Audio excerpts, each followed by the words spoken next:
بسم الله الرحمن الرحيم. الحمد لله رب العالمين وبعد. السلام عليكم ورحمة الله وبركاته. ولكن سلطان عبد الله محمود معكم من Institute for Political Science and Knowledge. maanta waxaan rabnaa sida ballanta inoo ahaan jiray aan ugu talagalnay dhammaan ummadda Soomaaliyeed meel kasta ay joogaan inaan u gudbino waxyaalada faa'iidada leh barnaamijyada taxanaha ah sida barnaamijyo badan oo aan social media soo galino sida page-keena official-ka waxa weeyaan YouTube-keena waxaan rabnaa insha Allah maanta inaynu ka hadalno qodob yar oo aysan dadku ku baraarujisnayn laakiin haddii ay video-gan ay daawadaan waxaan hubaa boqolkiiba boqol inay wax badan fahmayaan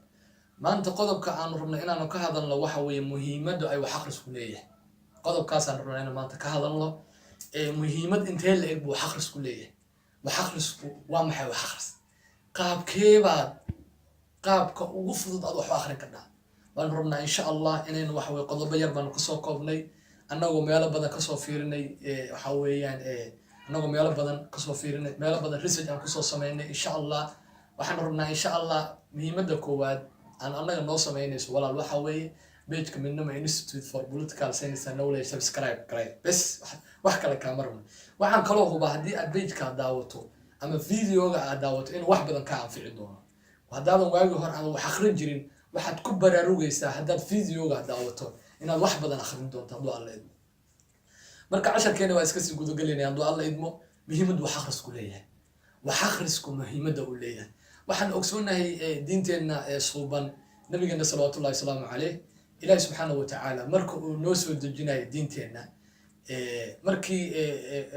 waxa weeyaan nabi maxamed salawaatullaahi wasalaamu calayh uu la kulmaayey jibriil waa tii lagu yiri iqra wax akhri اقرأ باسم ربك الذي خلق واتيل الله نبي صلى الله عليه وسلم على واتولها ما أنا بقارئ أنا وحما أخريو دينتين مهمة أستانت دينتين لو يقان دينت إسلام كأستانت لو يقان وحوي وحخرسك وحويان وأستانت كلية إسلام كلو يقان وحن أكسون هاي oo taariikhda islaamka markii waxa weeye laga hadlayo islaamku inuu mudayar uu ku qabsaday caalamul islaami oo dhan ku qabsaday mudayar ku qabsaday min waxa weeye min China min waxa weeye ilaa waxa weeye Indonesia ilaa waxa weeye barigi uu ku qabsaday baa la hubaa marka wax akhrisku waa very talented in wax la akhriyo diinteena suuban baa noo sheegaysa marka muhiimaddu ay wax akhrisku leeyahay وحقرسك وحو كوريا عقلكاغا وحقرسك وحو كوريا غرادكاغا وحقرسك وحو كوريا غراشدادا وحقرسك وحو كادغا خوغال وحقرسك وحو كادغا مدة آدن جوجين أما وقت آدن جوجين إن هذا حاضر هاي وحو كادغا هال أبور له أخرسك وحو زيادية هال أبور كاغا أخرسك وحو زيادية غراشدادا أخرسك وحو زيادية أقونتادا أخرسك وحو زيادية غراشدادا أخرسك وحو زيادية عمري ديري بخرسكو زيادية هدي أنا فيرنا أنا ضرر أنا كسو قد قادنينو نيكا وهوري بالتون نيكا اللي أورنجري مفكر كوينا رير فرانسيس بس سؤال ويدي وحليل الدون كيا أوتالين دونا جنسي آدمها الدون كيا أوتالين دونا وحو كجواب الدون كوحا أوتالين دونا أما الدون كوحا هقامين دونا كوا قرانا يا سيدا وحلو آخرين kuwa garanaya sida wax loo akhriyo ba adduunka hogaamin doono sidoo kale in la yiraahdo Confucius filosofiyaankii caanka ah ee China waxa uu yiri asagoo ka tilmaamaya caqligu waxa uu la mid yahay caloosha oo kale calooshu waxa weeye calooshu waxay u baahan tahay cunno si ay u hesho energy sidoo kale caqligu waa taas mid ka bedelanay caqligu waxa uu u baahan yahay wax akhris si aad horumar iyo waxa way baraara ku gaadho u baahan yahay caqligu waxa uu kaliya uu ku siyaadayo caqligu waxa uu kaliya uu wax ku fahmayo oo wax akhris ninka loo yiraahdo Confucius sidoo kale akhrisku waa aasaaska bulshada war uma see ku horumari karnaa war bulsho see ku horumari karnaa war hadda aragto wadan xadaarad gaaray war hadda aragto wadamadan horumaray waxa ay wax ku gaareen oo wax akhriska weey dal aan waxba akhrisan dal aan wax way horumar lahayn dal aan waxa weeyaan aanan aqoon lahayn caalamka maanta waxa lagu jiraa waa qarnigii 11aad way adag tahay qofku inuu noolaado hadduusan aqoon lahayn.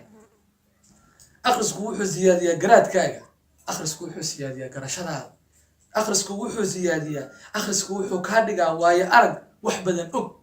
buu akhrisku kaa dhigaa.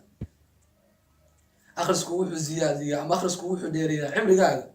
akhrisku wuxuu ku nooleeyaa xilli aadan noolayn buu akhrisku ku nooleeyaa. waqti aadan joogin, xilli aadan joogin buu akhrisku wuxuu kaa dhigayaa inaad joogtay, akhrisku wuxuu kaa dhigayaa waayo arag. akhrisku wuxuu siyaadiyaa kalsoonidaada, akhrisku wuxuu siyaadiyaa garashadaada, akhrisku wuxuu siyaadiyaa luuqadaada, akhrisku wuxuu siyaadiyaa immigrationkaaga. nin la yiraahdo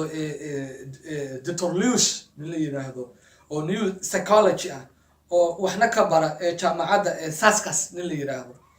ayaa waxa uu qiimeeyay, waxa uu yiri 6 minute oo aad wax akhrisaa waxa ay yareynaysaa ama waxa ay yareynaysaa boqolkiiba stress levelka, waxa ay yareynaysaa boqolkiiba 68 bay yareynaysaa. waa Dr. Lewis yiri psychologist. sidoo kale waxa uu yiri akhrisku waxa uu yareeyaa xanuuno fara badan oo maskaxda ku dhaca sida dementia-ka iyo almeesaha oo aan ognahay cudurro badan oo badan maskaxda qofka ka haleela. qofku hadduusan wax akhrin, qofku hadduusan wax baran, qofku hadduusan marna uusan isku dayin inuu wax akhriyo, qofkaas cudur baa ku dhacay. waliba cudurradan hadda ugu badan dementia-ka iyo almeesaha oo qofka badan maskaxda ka gala baa kugu dhacay. wax akhriska ugu muhiimsan oo qofku akhriyaa waa quraan. waxaa la rabaa 24 saac billahi calaykum 24 saac hal saac oo kamid ah xataa quraanka waa in akhrisaa. wax akhrisku waa muhiim. waliba quraanka iyo sunnada nabiga sallallahu alayhi wasallam iyagu waa waajib nasaaran inaan anagu barano waa waajib nasaaran. ilaahi subhanahu wa ta'ala wa in ta'uddu ni'matallahi war waxa way nicmada rabbi waxa way in ta'uddu ni'matallahi la tahsuha. haddii aad tirisaan biir nimcada rabbi ma soo koobi karno. marka waxa loo baahan yahay qofka inuu wax badan akhriyo loo baahan yahay. qofku waxa la rabaa diinteena suuban inuu ku dhaqmaa loo baahan yahay. sidoo kale warbixin ay diyaarisay Wayland ayaa waxa ay ku sheegtay qoftii la oran jiray baa diyaarisay la oran jiray Cecilia Patterson oo jaamacad ka dhigta Goethe University macalinka ah ayaa waxa ay baaritaan dheer waxay ogaatay wax akhrisku inuu yahay caafimaad. wax akhrisku inuu caafimaad yahay ogaatay. way baa loo yiri waxa ay qiimeysay ardaydeedii waaga Goethe University ay wax ka dhigi jireen saasa waxa weeye Cecilia Patterson waxa ay tiri ardaydeedii bay waxay ku sameysay qiimeyn iyo evaluation. waxay sameysay ardaydii bay kala qaybisay qayb kamid ah waxay u diday wax soo akhriyo ay tiri, qayb kamidana waxay tiri wax soo akhriyo. hadda waxay ogaatay ardayda wax soo akhriyay in ay ka caafimaad badan yihiin kuwa aan wax soo akhrin. sidoo kale dhakhaatiirta ugu weyn caalamka, Jarmalka, Faransiiska, wadamada aan ogsoonahay dhakhaatiirtoodu marmarka qaarkood waxa ay leeyihiin qofka waxaaba loo qoraa description ah in marmarka qaarkood meesha dawada loo qoro jiray description ah. hadda waxay aaminsan yihiin in la yiraahdo buug soo akhriso dadka qaarkood, buugaag loo qoro buuga soo akhriso la yiraahdo. sidoo kale warbixin laga diyaariyay hay'adda UNESCO waxa ay qiimeyn in qofka reer galbeedka ah ama qofka Mareykanka ah ama qofka Yurub jooga inuu akhriyo sanadkii 200 oo saac inuu akhriyo. halka wadamada saddexaad ee adduunka iyo carabaha oo dhanna ay wax akhriyaan sanadkii 6 minute ay wax akhriyaan. statistics la sameeyay. sidoo kale waxyaalaha ay qiimeeyeen waxaa kamid ahaa in sanadkii qofka reer galbeedka ah uu akhriyo sanadkii buug 12 buug akhriyo,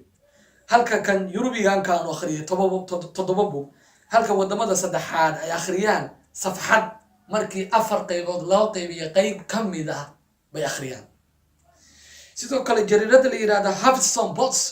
ayaa waxa ay soo sheegtay nimanka caalamka ugu waxa weeyaan lacagta badan sida ninkaan naqaano Bill Gates asaasay Microsoft, sida ninkaan naqaano la yiraahdo Warren Buffett oo ah ninka saddexaad oo hadda adduunka ugu lacagta badan markii hore 2008 ahaa ninka adduunka ugu lacagta badnaa. sidoo kale Michael Scott Harvard ninka aanu naqaano Facebook gale bilkeed waa la weydiiyey su'aal baa mar la weydiiyey waxa la yiri sidee ku kasbatay xoolahan inta la eg sidee ku gaadhay asagoo buug South Side wuxuu yiri waxaan ku gaaray buugaas waxa la qiyaasay ninka la yiraahdo Bill Gates in uu akhrin jiray sanadkii 500 oo buug inuu akhrin jiray baa la qiyaasay sidoo kale Warren Buffett ninka la yiraahdo oo ninka saddexaad adduunka ugu lacagta badan 2008 noqday ninka adduunka ugu lacagta badnaa waxa uu sheegay in waxa weeyaan uu ku akhrin jiray daqiiqado kamida 500 ilaa 1000 page uu akhrin jiray halka saac marka second habenna ninka aynu naqaano iska leh waxa weeyaan Facebook sidoo kale asna inuu wax badan u akhrin jiray sidoo kale rag badan oo aynu naqaano in ay iyaguna sidaas oo kale ay sameeyaan sidoo kale